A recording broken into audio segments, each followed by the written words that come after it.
Assalamu alaikum wa rahmatullahi wa barakatuh, everyone. Welcome to our series, People of Quran, where every night I share with you a story about how our pious predecessors interacted with the Quran. So since this is our first episode, I know that many people are probably expecting a story from Surah Al-Baqarah.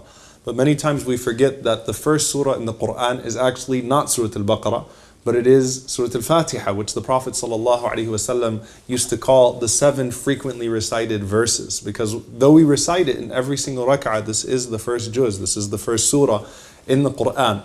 And there are many different stories and narrations about how Surah Al-Fatihah was brought into the lives of the righteous. But I want to share with you one of my particular favorite ahadith to start the series off. Abu Sa'id al-Khudri, radiallahu ta'ala anhu, he says that once a group of companions were traveling and they came across a non-Muslim tribe. And this tribe, they asked this tribe to host them, and this tribe was pretty harsh with them, and they told them that they weren't going to entertain them, they weren't going to accommodate them. In essence, they told them to be on their way. So Abu Sa'id says that, we felt kind of dejected. We took to the side, we decided we were going to just camp out that night, and then we'd move on the next day. He said, then the chief of that tribe was bit by a snake. So the people came to us and they said, هل معكم من دواء أو راق? Do you guys have any medicine, or do you have anyone that does ruqya, that can offer some sort of cure for our chief? So Abu Sa'id says that we responded and we said to them, إنكم لم تقرونا, that you guys did not host us, you didn't entertain us.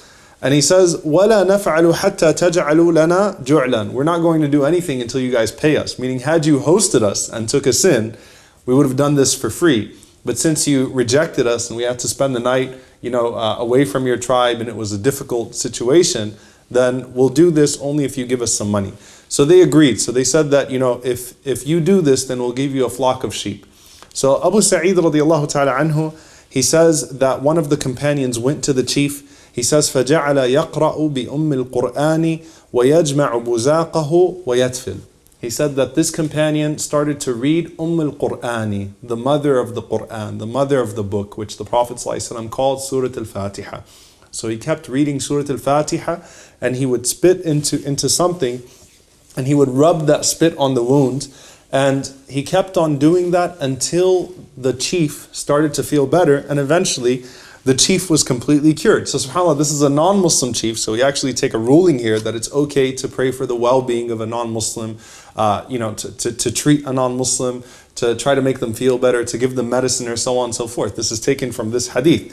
So Abu Sa'id radiallahu anhu says, after he did that and the chief was cured, obviously they happily went and they got a flock of sheep and they gave it to the companions. But the companions said, well, wait a minute, is this halal for us? They said, لا نأخذه حتى نسأل النبي صلى الله عليه وسلم. They said, look, we appreciate you guys offering this flock of sheep to us now, but we're not going to be able to take it until we go to the Prophet sallallahu alaihi wasallam and we ask the Prophet sallallahu alaihi wasallam if it's permissible. So Abu Sa'id says, we left them and we went to the Prophet sallallahu alaihi wasallam. So we asked the Prophet sallallahu alaihi wasallam about our situation. فَضَحِكَ. The Prophet sallallahu alaihi wasallam started to laugh.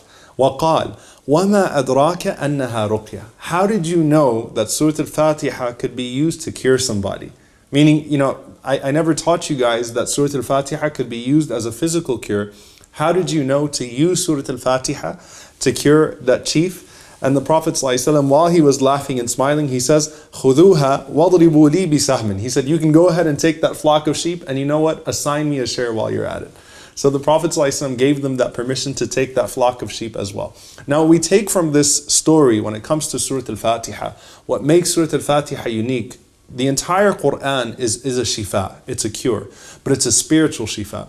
Surah Al-Fatihah is actually one of the few portions of the Quran that we can actually recite on ourselves when we're sick, recite on our children when they are sick, and we hope that Allah subhanahu wa ta'ala would bring about a cure through Surah Al-Fatihah. So we ask Allah subhanahu wa ta'ala to raise us with Surah Al-Fatihah and to make us people of Quran. I'll see you next time inshaAllah ta'ala on People of Quran. Jazakumullahu khairan. Wassalamu alaikum wa rahmatullahi wa barakatuh.